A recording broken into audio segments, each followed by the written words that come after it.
Wild times. Hell of a day. 216-474-0092. Coming up at 7 o'clock.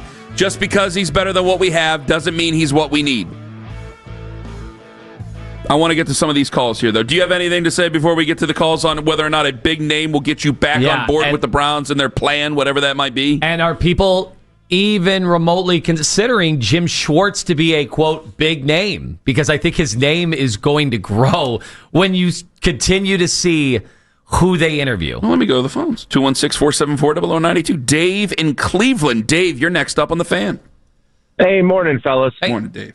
Hey, last segment, Ken, you said something that you were thinking the Browns are waiting to make a decision for the head coach from taking the temperature of the fans. How do the Browns go about doing that? Because I personally have never been asked my opinion or anything. Do you think they're just listening to 92.3? Well, no, and making a decision partners, in regards? No. Let me explain myself. Stay with me here, Dave. I think if it comes down to it, there is, like, if you could go out and get John Harbaugh, you go get John Harbaugh. Would you? Yes. Okay.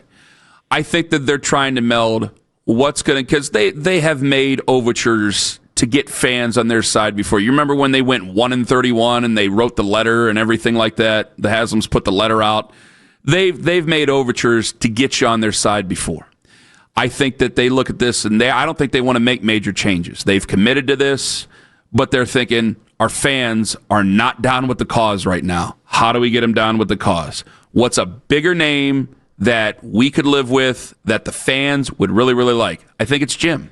If it were Tommy Rees, I think that you guys would have a heyday with it, and I would be very, very, very skeptical because, there's guys like Sean McVay, and they end up at 30 years old being head coaches, and they go on to great success, and there's lots of guys where, Lane Kiffin didn't get it right, and he had to go back to college, and he's in his mid-50s now, but he was a total, utter disaster and mess at some of the places he was at before. And I don't want to be that proving ground. That's what I mean by that. Does that make sense? If that doesn't make sense, tell me. It does not make sense, but as for my temperature, wait till after Sunday when the Steelers lose, and let's get Tomlin. Well, so there's my temperature. So you're telling me Jim Schwartz would do nothing for you? Well, yeah. I mean, Tomlin's a smart guy. He might even keep him. Try to keep him somehow. Well, that's but you wouldn't want Jim Schwartz as the head coach, is what I'm asking. No, I want veterans. I'm done with newer. Just no. Well, I want veteran coach. Jim's 59. I know he's been around.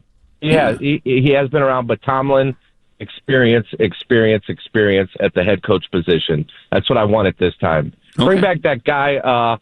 I don't even know. But I don't think. Just go with Tomlin. I just don't think he's. First off, he has a job, and I don't think he's getting fired. Dave, thank you for the call. Did you understand what I was saying? If you didn't understand what I was saying, please let me have it. 216-474-0092. As a quick aside, we'll get back to Schwartz here in a second. As a quick aside, he said, well, I haven't been asked, by ownership. I'm telling you that owners around sports, they do listen to the fans and do everything they can to do their market research. It's still business. It's still customer service. Yeah, more than you think. I know this is in addition to the surveys that you guys get from time to time. There was that PSL and Dome survey and everything. But you'd be surprised. When I listened, did you listen to Jim Dolan at all in New York with Greg Carton? Oh, you're talking about James Dolan. James Dolan, I'm sorry. Or do you ever listen? When was this? This was over the last 2 days. Oh, I'm sorry. He did his first interview in a long time on Greg Carton's first show back. So I think it was Monday. It does give you a window to how much these owners do really listen. I know you don't think they do, but like you said, it's their business. They didn't get to where they've gotten to by not listening to people. I'll never forget the time that I met Dan Gilbert at a bar after the Cavs had clinched in 2015 their trip to the NBA Finals. He didn't know who I was until last name. The last name kind of rung a bell, and then he started peppering me with questions. Where do I live?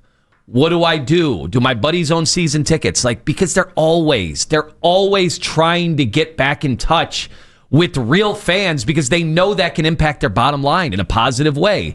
I don't think Dan Gilbert really cared about this strange person in a bar who happens to do some radio on what my thoughts are on the Cavs, what he was trying to do is, what do me and all my buddies think about the Cavs, and how can they use that information to eventually make more money? Well, and even going back to what Dave says is that, you would want a John Harbaugh, you would want a Mike Tomlin. Again, I don't think Mike Tomlin's going to get fired after this weekend, even if they lose. Well, after Monday, even if they lose, I don't know if they're going to want you. And I think that if we asked everybody, I think everybody would line up Browns fan or not Browns fan and go, no, you're towards the bottom of the list. They're going to take other opportunities before they take you. So what is going to have a chance to excite the fan base? The chance to excite the fan base is somebody who is either A, you probably don't have a good chance at, or B, if we're being realistic about it, is a guy who has experience, who, again, I know that Miles loves him. I know that the defense loves him. You know he's a good communicator to the fans. You know that he is a guy that it gets people excited. And again, none of us would know how it works out. But if you were going to give me, hey, Jim Schwartz or Tommy Rees, Dan Pitcher, Adden Dirty, like, again, when I got to go, instead of I go Brian Flores, Jim Schwartz, down the line. It's not hard to do. We go back to the phone, go Rodney in Litchfield. Hello, Rodney. Well, I'm going to try to make this as simple as possible, guys. Look at the prime NFL teams right now, and what do they have? This is my opinion. First of all, they have an owner that doesn't meddle. And what I mean by that, Johnny Manziel, Deshaun Watson.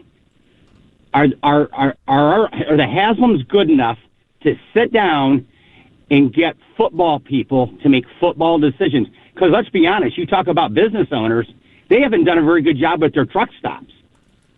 Okay, when you're on the news all the time, that doesn't, just because you own a business doesn't make you a good they haven't owned them they haven't owned those in a couple of years there, Rodney. And I would argue they financially they did pretty damn well. I will tell you, see, this is where you're going to hate me for saying this, Rodney. I think it's one of the most overblown things in the history of anything right now. The only owners I know that do not get involved are the Pagulas in Buffalo, where they basically just sign it over to all their people and just let them do it.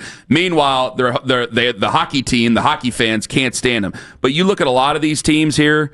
I mean, for the love of God, David Tepper's in the playoffs right now with the Panthers. What do people think of David Tepper? I mean, look at the Jaguars. I had Tony Khan with a neck brace on during the draft at one point there. The Jaguars right now have the 3 seed. Rodney, do you consider Andrew Berry a football guy? As you said that. Well, that was my next talking about alignment in the NFL. Okay. So you got an owner that makes good decisions, which I don't think the Haslams have done so far. I think you would agree with that at least. The next thing is you got a general manager that is willing to hire a coach. He's got to be football minded, and I'm not sure Barry's in a position. He's had one good draft, right, in 4 years? 6. And then 6 years. He's had one good draft, maybe 2. JOK in that draft wasn't bad, but you can't have 2 good drafts. The good teams have good drafts. It seems like every year, half the guys they draft are productive, and why are they productive? Because the guy drafting them, it fits the head coach's philosophy. You can't run Stefanski running 2 tight ends. You can't. And again, I'm going to go back to Barry and his comment. Well, we don't really believe in drafting receivers very high.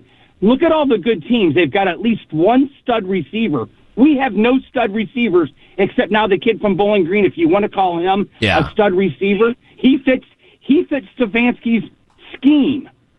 Well, Rodney, I have a feeling that is going to change. I have a feeling that guardrail about drafting receivers high is going to change this year. I'm not saying number 6 overall, but I think they are going to take a wide receiver. I'd be stunned if they don't take a wide receiver with one of their early picks, those first 3. Let me say one more: the 49ers, by the way. Shanahan and John Lynch, they've completely part cut of it is Jed York out of everything. But part of it is you have to earn that with a lot of owners. Yeah. And, Sean Payton in Denver. Okay, they went out and got Sean Payton because they wanted Sean Payton. They wanted a football guy who's proven it. He's won a Super Bowl. He's won at a very big stage. But he has respect around the league. But if you look at all this, again, the Steelers, I mean, they sent their kids on the road. I mean, everybody hates the Rooneys and hates Art or Dan and all the other ones. It's like, well, they were on the road scouting. Yeah. They were doing the Blestro stuff. So it's like they're as involved as you're going to be. Ty Simpson's coming out in the draft. You want him? Not particularly. Okay. Well, never mind. But admittedly, Well, I would have fine. said the exact same thing about Jackson Dart last year, and we did say those things about Jackson Dart last year. This is how you're so good at what you do, because you set me up perfectly here. So yesterday, I don't want to get in a big. I think some people have gotten in some big arguments. I think that, guys, we need to focus on this. Get off the internet as best you can. Well, go to 92.3 The Fan on YouTube. That's where you go. The chat's crazy. They're saying I'm going to the bathroom every break for whatever reason. But go to the YouTube, comment, whatever. We'll read some stuff. It's a good time. Let me go back to this, though. Be Browns first on everything. I know that we've had these knockdown dragouts on the internet with people of crazy far conspiracies, whether it be pro-Shador or anti-Shador. There's been ugliness there. Focus on this. You were here before, you were here after, okay? You were here before Stefanski. You were here after Stefanski. The same thing will happen with Andrew Berry, okay? You were here before. So think Browns fan and Browns first. Leave all the arguments out of it. You will be a much happier person because you brought up the Jackson Dart. I got some weird comments about Jackson Dart yesterday. And I went, well, guys, you weren't taking him number 2 overall. I had one call last year from one guy who said he would have taken Jackson Dart number 2 overall. And are we saying that Jackson Dart is the future of the position? Now, there's some talent there, but is anybody saying that this is a done deal that he's going to be on the quarterback Mount Rushmore of the generation? I don't think any of the rookies. Tyler. Okay, I'm making sure. Tyler Shook had great moments this year too. All these guys, Shador had some great moments this year. Yes. That's me saying that. Yes. Okay, all these rookies, Riley Leonard in Week 18, they all had great moments. None of them are cemented. It is interesting because obviously, to the Giants, are they picking number 2 overall? When the coaches, prospective candidates are interviewing with them, Kevin Stefanski, who's one of them, Harbaugh, another one, how do they feel about Jackson Dart? How do they feel? Are they like there's no chance you should draft anybody else this year? Like the Cardinals did when they had drafted Josh Rosen and the very next year drafted another quarterback. It can get dicey, but, I think if there was a redraft tomorrow, who goes number 1 overall in last year's draft? It's probably Dart. I mean, seriously, right? You think Jackson Dart goes number 1 overall? I think I think Tom McShay said he would be number 1. I think he said Tyler Shook would be number 2. And that's what quarterbacks do. If quarterbacks pop or play well at all, but I can't they go right to the top of the list. I can't turn back time. I can't go back on time. And I didn't think that they were going to take Shador number 2 overall. They traded out of the position for crying out loud.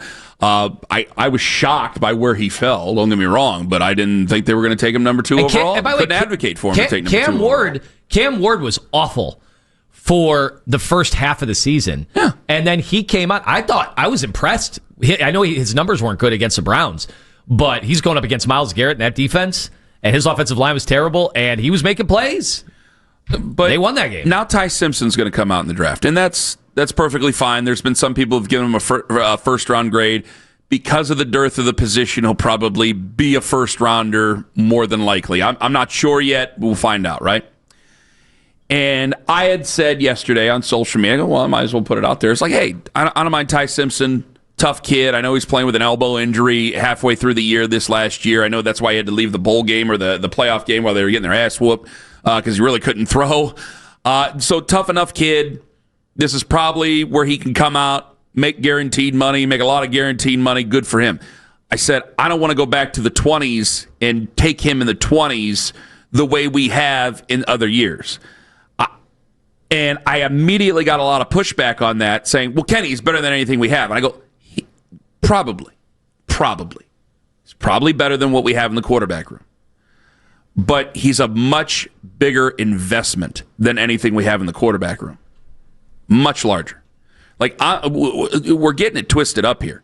I'd like to see Shador play. I'd like to see. I'm open-minded to any of them. Now, there was a time where I absolutely would not entertain the conversation of Deshaun Watson. Now I think I'm going to have to.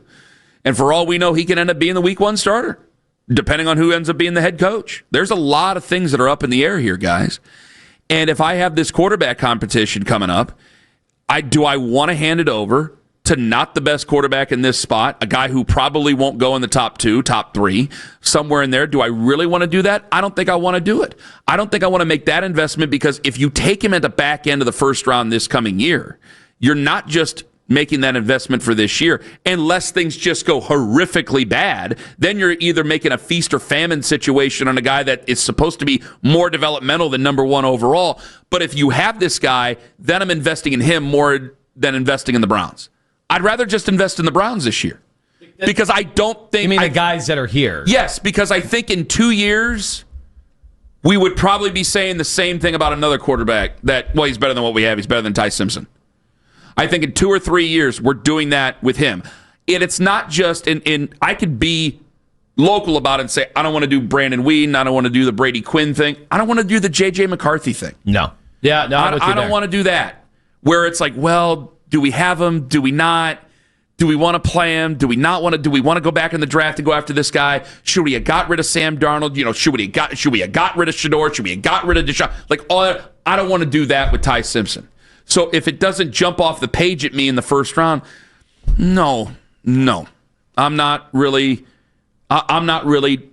headstrong about wanting to take Ty Simpson. No, I'm with you there. Obviously, obviously we're not, sitting there at number 1 or number 2 anymore. So a lot of the quarterback conversation got, muted. And I'm not even sure with our arsenal of picks, could we even trade up to number 2 overall? Could we get from 6 to 2, or would we lose a bidding war with some of the other teams if Hall came out? Because, there are people... I'm sorry, because there are evaluators already that absolutely love him, despite the fact he's barely played that much college football, and there's not a huge track record of guys. Well, I think he's got to come out. I'm worried about that. I heard Ross yesterday. He's got to come out. I would be stunned. Yeah, I mean, he could go back, but that's just good God. He's going to be the number 2 pick. That's a hell of a lot of money. Think about, with as little work as you've done to be the number 2 overall pick in this year's draft, as opposed to do the Cardell Jones and be talked into coming back. Yeah, you can make your NIL money.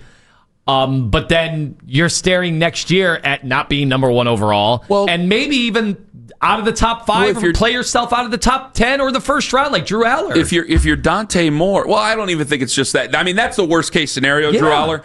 But I don't even think it's just that. If Arch Manning picked it up in the second half of the season, finished the season really, really strong, right? Yeah. If Arch Manning plays that way throughout next year, you're not the number 1 pick. So you're the number 2 pick, basically, no matter what. If you're Dante Moore. So just come out now. Oh, I was way off by the Giants are picking number 5. I'd said number 2 before. That's okay. Don't worry about that. Yeah, the Jets, Arizona, Tennessee, and the Giants, and obviously the Jets need. Got plenty of time before you got to get that. You got to get that list going there. So the Jets would be at number 2. Probably would be a team that sticks with Dante Moore. So there's not that scenario that plays out there. So do I really want to give up that much? I'm not sure. And I don't think the Jets would move out of that spot if Dante Moore were to come out. The best bet that you would have to hold on to a Dante Moore for next year is that he just does not trust the Jets whatsoever and does forego the $50+ million guaranteed. But when you're drafted at the top of the draft, you're probably not going to a great situation. But I do think that we had so many people who just believe that this is going to be a much better situation no matter what, as long as Shedeur Sanders isn't on this football team.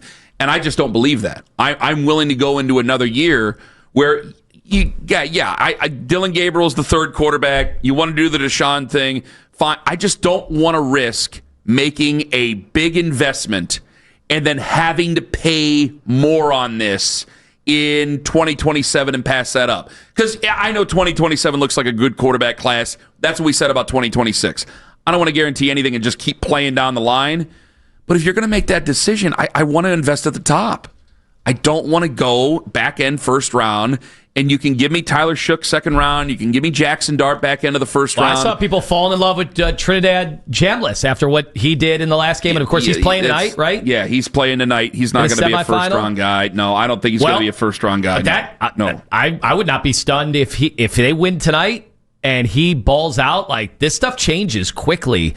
Now that we have the expanded playoff field and these guys get more opportunities on the big stage, especially against good teams, because we saw, like Julian Sayin had no mobility in that game. And there were guys open, even though the offensive line was struggling in a big way. if this kid puts on a show tonight and dazzles against those NFL prospects on that front line for Miami, now we're talking about another guy. You're going to start. What about a Carson Beck? You'll start hearing people. Yes, I just wasn't impressed with Beck, other than he didn't make the big mistakes a week ago against Ohio State. Well, I didn't really see. I didn't see anything other than a lot of short stuff. There's some nice under pressure throws on third down, but there was nothing that I was like. I don't think he was tested to have to make those decisions, though. I hate to say it. I was as shocked as anybody to see Ohio State lose, but I didn't think he was really tested to have to make many of those decisions. I mean, there were a couple, again, big throws, like you said, but I don't want to I don't want to be afraid of quarterbacks in the future, but I don't want to make a headstrong decision like that on Ty Simpson just to prove that I'm not afraid of quarterbacks in the future. So you out on Ty Simpson? Yeah, right now. Now, again, when we get to the combine, the whole Shedeur thing changed after the combine last year when real evaluators started talking about their draft boards and those stories started to get out. When people were like, he is not a first-round pick. He might not be a second-round pick. Like that, the conversation changed drastically after the combine. So I'm going to reserve the right, because we thought at this time last year, we thought Shedeur could go number 1 or number 2 overall. Like, we were not based in reality. We were only hearing from the Mel Kipers of the world. We weren't hearing from actual evaluators who they don't get in front of a microphone, but when they go to the combine and those guys get liquored up, you get a lot more truth than I think people realize. So we'll revisit all of these names when we get to that point.